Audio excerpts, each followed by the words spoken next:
Welcome back. Last one. Write the quadratic equation with the roots 1 plus or minus 3i passing through 0, 1. And I'm having trouble seeing it, so I'm going to rewrite it. It's got roots 1 plus or minus 3i passing through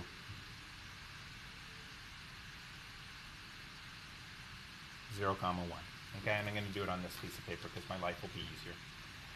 Okay, well, again, we didn't come up with that by factoring. Okay, there's no way we came up with that answer from something that we were able to do x minus b and x minus c. It didn't come from this. I wasn't able to do it that way. I had to use the quadratic formula. So the quadratic formula looks like this.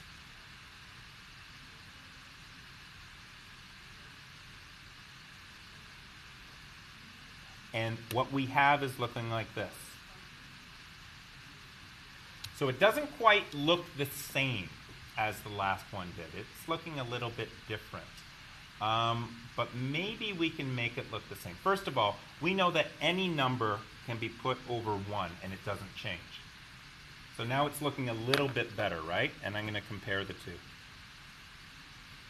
So over 1 made it look better.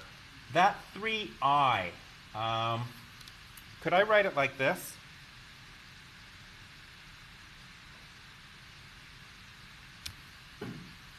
I think we all know that I is the square root of negative 1.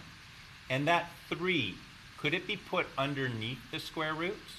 So could I put the 3 underneath and make it squared? And could it be 9 times negative 1 over 1? And eventually get, I think you can see it, that. So this is actually this. So normally, lately we've been working with this and simplifying it down to that, but because we're going to compare it with this one, we want to be able to expand it and be able to see what's going on. So there's a little bit of a difference there. So, and now I can do my direct comparison. And what I would do is I would look for things like this 1 and the negative b, and I would say that negative b equals 1, so b equals negative 1. That would be my first thing I would come up with. The next thing I would go after is those two are in the same spot. So I'd say 2a equals 1, so a equals 1/2. And the last one I'm going to go after is the discriminant, right? I've got that discriminant, and I've got that. So I'm going to say that b squared minus 4ac is going to equal negative 9. That looks scary until I remember I've got a value for b and I've got a value for a. So using those values, it's going to be negative 1 squared minus 4 times 1/2 c equals negative 9. So that's going to be negative 1 squared is 1 minus 2c equals negative 9.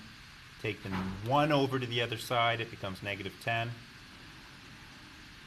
Divide both sides by negative 2, and you now have c equals 5. So you've got your a, you've got your b, you've got your c. Your family of curves is going to be given by y equals d ax squared plus bx plus c. Do you see why they use d now? And before you guys used a? Because we wanted to preserve that a for later.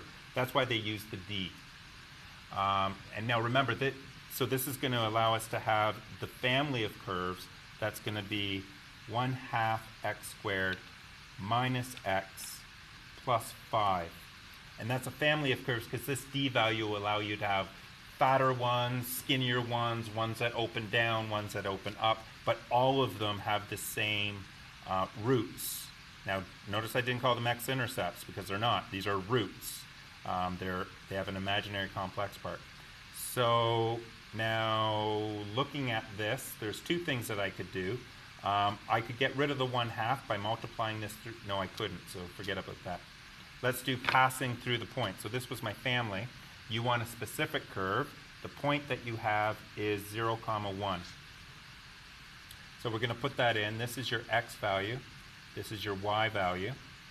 So you're going to end up with 1 equals d, 1/2. Now x is 0. So it's 0 squared minus 0 plus 5. So you got 1 equals d times 5. I've run out of room on this page, so I'm just going to extend it. Oh, look at that. Awesome. Does that work? Kind of.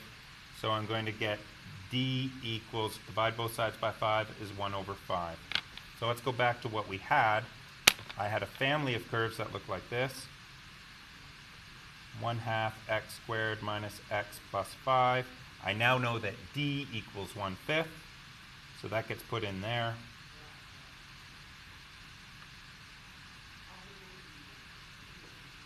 And finally, we'll expand it.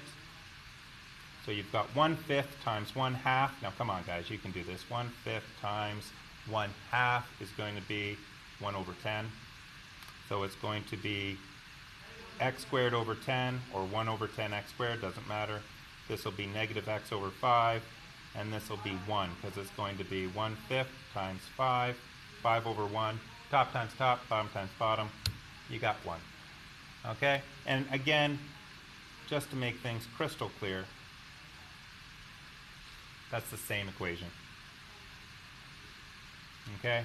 They're identical, and that's how you do this. Okay guys, I believe the homework's at the bottom of the page. I'm just going to check. And I expect you to have this done, and we'll see you next day. Bye-bye.